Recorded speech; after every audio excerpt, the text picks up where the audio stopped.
Artificial limbs. Introduction.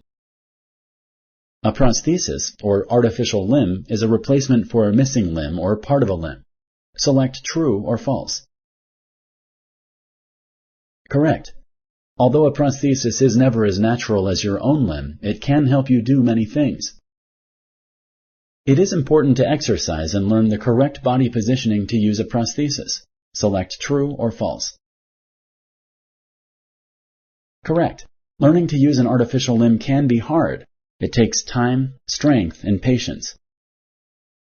Your artificial limb may need adjustment after the initial fitting. Select true or false. Correct. You will need to make several visits for adjustments with your prosthetist. Thank you for using Explain.